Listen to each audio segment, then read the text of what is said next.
Okay. Right. So, first of all, thank you, Mr. Azlizam, as a Takaful agent to be with us today as we are actually having our Takaful operation assignment, right? So we would like to ask you a few questions as a Takaful agent, right? So if you don't mind, would you be able to give a short introduction of what you do, which Takaful operator are you representing, and to just share a bit more of the Takaful product of savings, investment, or protection. Oh, okay, thank you. Okay, I introduce myself first. Yep. Okay. Name Muhammad Hairul Azlizam bin Muhammad. Okay, I joined this Takaful industry since 2010. So almost 10 years lah. Yep. So currently I'm with Prudential BSN Takaful Berhad. Okay. So, my position is an agent lah, consultant, Takaful consultant. So out of the from the difference of savings, investment, and protection, which one would you think is best for the consumers? My opinion lah. Yeah. Insurance actually is a protection plan. So saving and investment is actually additional benefit to the policy owners. Okay. Understood. So so in terms of savings, right? What are the offerings that is provided by Prudential BSN, or under the medical? Right? What does Prudential BSN actually offer? Under medical plan. Yeah.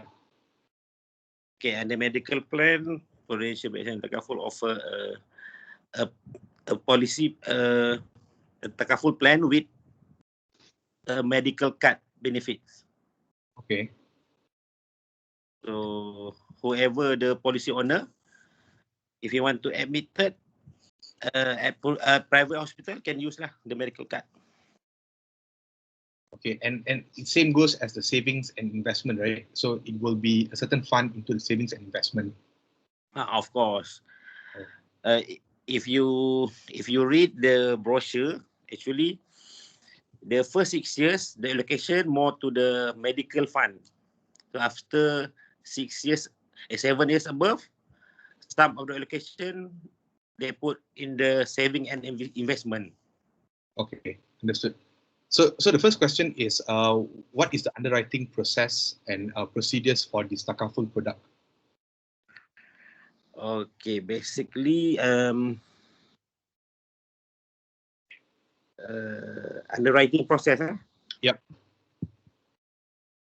Okay, the process, firstly, okay, like this. Once the company receive the complete document, the client meet the agent will submit to the company. Then the company will receive the complete document lah. Then the company what they do first, they will look at the document of the proposal. Okay. If the status health status is okay, normal, should be the company will issue a standard premium rate lah to the policy. Okay. If the client dia punya kesihatan tu not very good, maybe he has a existing illness. Okay. So the company will issue the company will ask additional document or specific examination for the client to do. Okay. So that's the process and procedures. And how do you actually determine the total contribution that I need to pay, for example, if I were to take a Takaful product? Okay, basically the rate, actually the agent just use the application Okay. that the company provide. Right.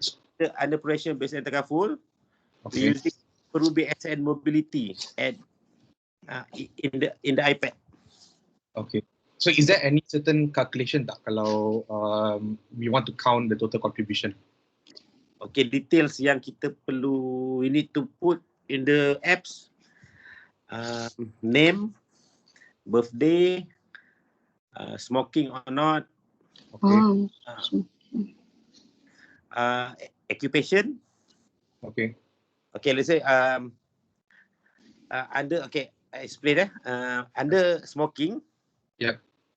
Smoking ni ada sekarang ni ada dua. Satu smoking dengan e-smoking. Okay. E-cigarette lah. E-cigarette. Oh, okay. Tapi bila kita declare, still under smoking lah. Yep. Okay.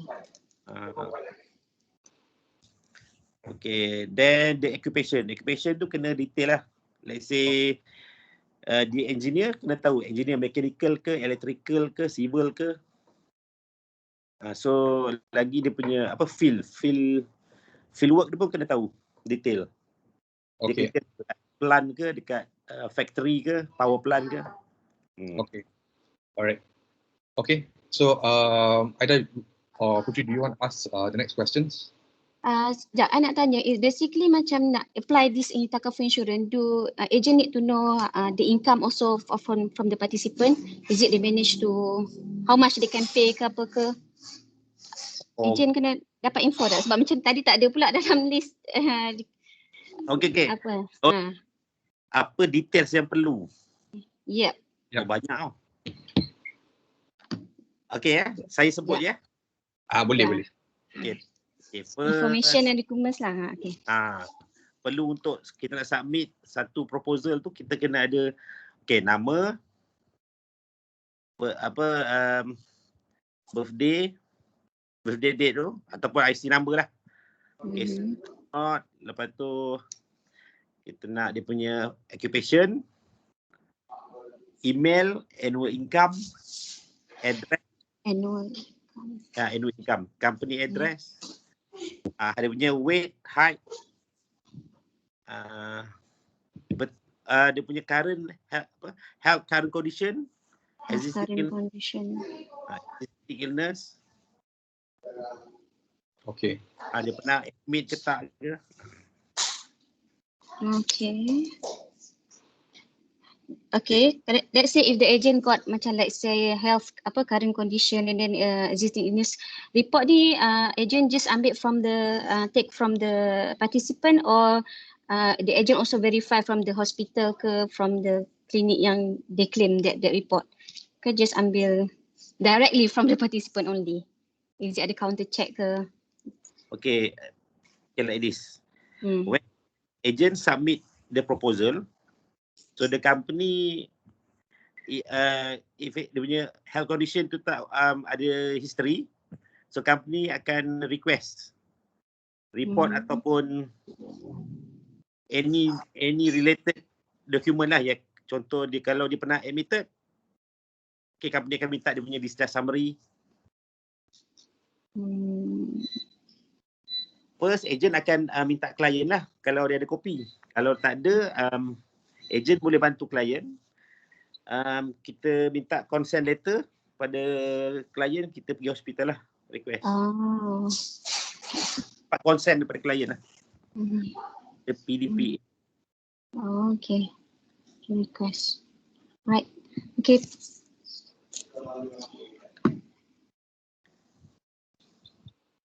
Okay, so Putri mungkin nak tanya apa?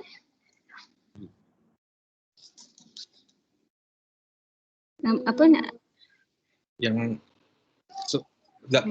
ada lagi macam yang macam nak tahu kalau so first thing is macam factors yang akan, we never know kan kalau when we apply kadang ada yang decline, ada yang approve, and so how do you actually know like what are the factors yang lead to my application being declined? Okay, the main factor lah.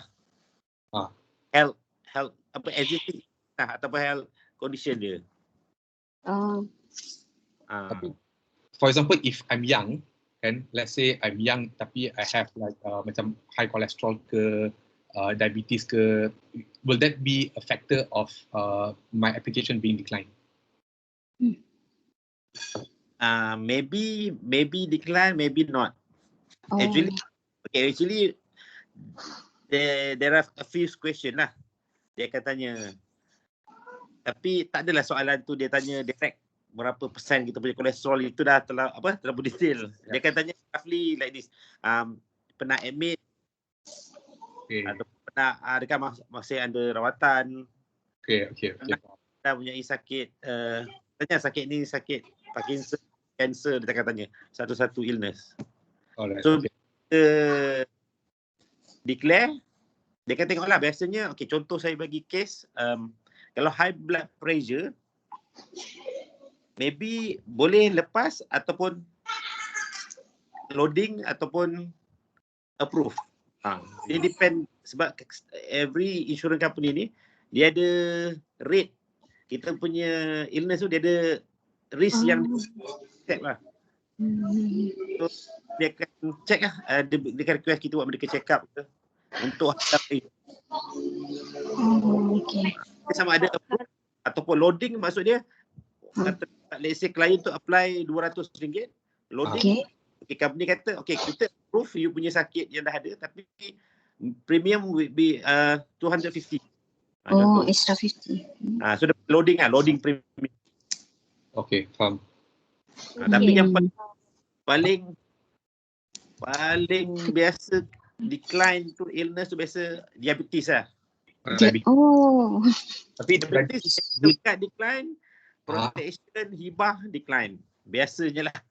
Tapi diabetes tu based on medical record ataupun based on admission? Okay. Biasanya dia akan tanya, you ada diabetes ke tak? Dia kata yes. Bila yes, nanti dia akan minta buat urine test lah. Kita boleh check dia punya glucose kan. 14 ke 15 ke 20. Okay, kalau macam mana pula kalau the participant itself macam dia sendiri sihat, but then family punya orang kata macam mak ayah pernah ada diabetes, ada that history. Is it that is the factor yang akan affect the applications also? Okay. Biasanya dalam form dia akan tanya parent history. Dia tanya mother dengan father kan. Bila kita declare, company akan tengok kita punya status health condition. Dia tengok kita punya height dengan weight. Katalah let's say kita punya mother ada diabetes. Dia tengok kita, kalau kita punya BMI okay, approve je. Tapi kata lagi BMI tu lari. Kata 160 berat 110. Dia ask for medical check up lah. Okay, faham. Alright. And untuk last question kan, so untuk proses for example macam apa terjadi kan, what are the claim process for this product untuk macam medical, and what are the claim process? Claim process ni simple je. First, agent akan minta dokumen daripada klien lah. Original report ataupun original receipt. Okay. So, agent will fill up the form. Dia minta klien sign dan kita submit je lah. Melalui sekarang ni sebab banyak semua pakai pun ada. So, even klien pun boleh buat self claim sendiri. Mudah. Lepas tu, how long does it take for me to get my claims? Maybe 2 weeks. 2 weeks lah. Take time juga. Tapi itu maximum 2 weeks lah. I think minimum. Minimum 2 weeks. Okay. So tak kisah whatever amount, even if it's 100 ringgit, it will take 2 weeks or more. Biasa 2 weeks tu kalau kita submit through isi form lah, manual. Kalau biasa kalau macam katalah klien guna medical card, admit. So dia discharge, dia submit macam pre dengan post. After dia follow up, ada bill dalam 400 kan. Follow up after 1 week dia kena jumpa doktor. So claim lah. Biasa dia bayar 300-400. Itu cepat dah. Seminggu boleh dapat. Okay, understood. Okay, so I think that's all from our side. So first of all, thank you very much for your time, for your precious time to be with us to share about your Takaful product and also to answer some of our questions. Okay, welcome. Thank you.